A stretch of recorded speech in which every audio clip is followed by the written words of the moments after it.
Minecraft Dead back again to bring you another reaction video. This one we're going to be doing something different and reacting to the top 10 extinct animals we shouldn't bring back to life in 2020. Here we go. Give credit to top 10s for making this video. We're going to start in 3, 2, 1. A while ago on the channel, we did a video called Animals Which Should Be Brought Back to Life from Extinction.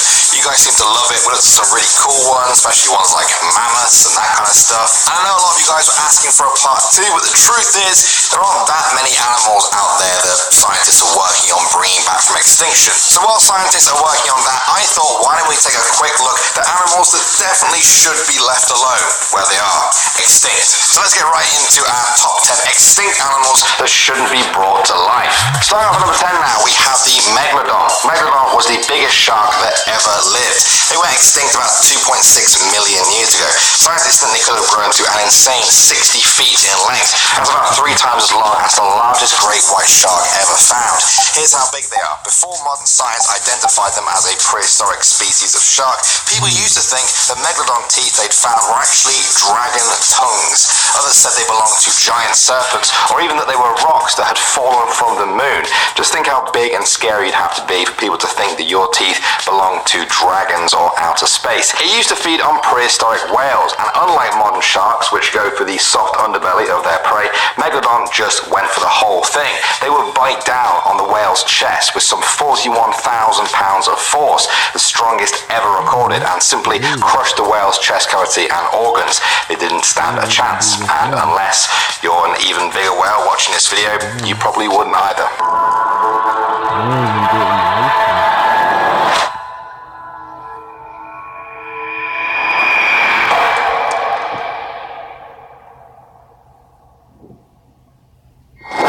Next up at number 9 now, we have Phobiromus pattersoni. This was a huge rat. Some scientists have even called it Ratzilla. Technically, it wasn't a rat, but if you're scared of them, I bet you'd be scared of this. They reached a whopping 9.8 feet long. Their tails alone could reach 4.9 feet.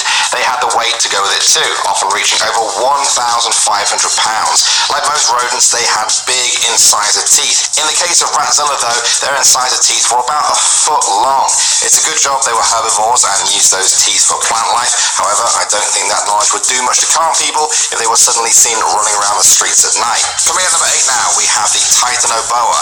Everyone with a phobia of snakes, please look away now. This was a massive snake, thought to actually be the largest that's ever lived. Its name literally means Titanic boa.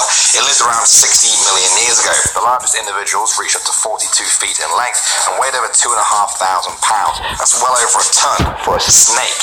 It could grow this big because the Earth's climate was a lot warmer back then. As the climate began to cool over the next few million years, only smaller snakes could survive, and snakes like the Titanoboa began to disappear. Probably a good thing for us humans, because we would not want to be running around worrying about snakes that weigh as much as your average rhino. No thanks. Next up at number 7 now, we have Dungliosteus. This is a fish that lived about 370 million years ago during the late Devonian period. These things were big, growing up to 30 feet in length and weighing over a ton.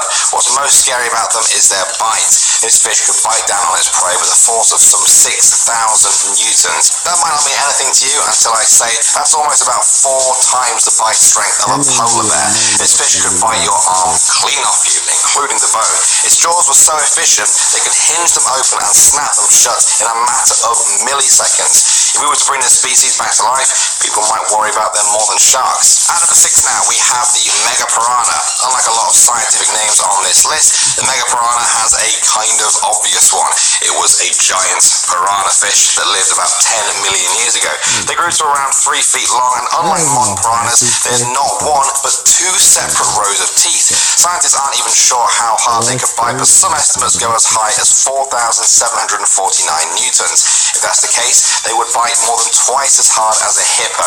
Neither of those sounds fun, but one definitely sounds worse. Moving on to number 5 now, we have Gigantopithecus. In many ways, this creature is what we'd call Bigfoot. It lived between 9 million to 100,000 years ago in Asia and was the largest ape on Earth. They stood about 10 feet tall and their diets were mostly vegetarian. When I say stand, I mean stand in the way gorillas and chimpanzees do. It's thought they walked on all fours. However, a small number of scientists do think they walked on 2 legs like humans. Either way, with a 12-foot arm span, you'd be best to stay clear of this giant and unpredictable ape. Next up at number 4 now, we have Helicoprion. This was a shark-like creature that lived some 290 million years ago during the early Permian era. We've seen some very weird creatures on the list so far, but this might just beat them all. The Helicoprion is famous for his spirally arranged clusters of teeth known as tooth walls. This bizarre set of teeth would have reached about 24 inches in length. Moving on to number 3 now, we have the short-faced bear. The scientific name for these is the Arctodus. They first appeared in the fossil records 1.8 million years ago and seem to survive all the way up until just 11,000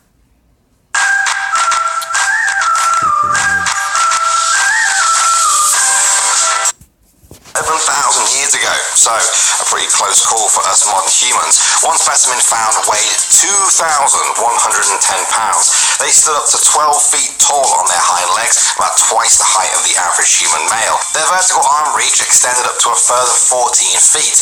I could keep giving you guys stats on just how monstrous these bears were. Between those ones and the pictures you're seeing now, I think you get the idea. They were 50% larger than the biggest polar bears in recorded history. Scientists estimate they needed a whopping 35 pounds of meat a day just to survive. If we brought them back from extinction, I'm sure they wouldn't mind human meat being a part of that. Next up at number 2 now, we have the Meganeura. Dragonflies are nice, right? They're pretty cool looking creatures you find fluttering around ponds and rivers. They're a little bit freaky if they land on you, but you know, hey, at least they're small. Not Meganeura though. This massive dragonfly-like creature lived about 300 million years ago during the Carboniferous period. Its wingspan could reach up to 30 inches, making this thing about the size of a 6-month-old baby. Don't ask me why I'm using a baby as a reference, it's just the best comparison I could find. They reach this size because insects need more oxygen the bigger they are. Back then, the oxygen levels in the atmosphere were higher than the current 20% we have today. This allowed insects, including Meganeura, to grow insanely big. You wouldn't need your hand to bat this thing away, more like a baseball bat. And finally, number 1 now, we have Deinosuchus. This is an extinct relation of the modern alligator that lived some 80 to 73 million years ago.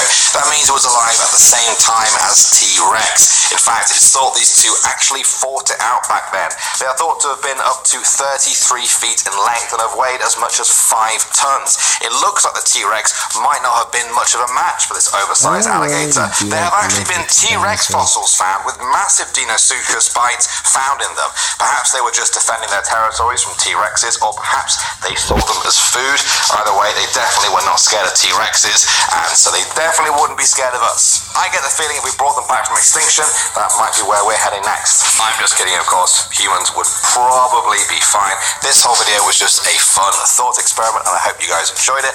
Now it's time to go over some of your comments. Today we're looking at ones from Top 10 Scary Rooms That Should Have Stayed Secret, Part 2. The first comment comes from Investing Hustler, who says, I would actually love to visit these places. Really? Really? Well guys, that's the end of the video. There's nothing more since we're already done with the top 10, you know. So drop a like, comment, and subscribe, and hope you enjoyed the video, and we'll see you in the next video.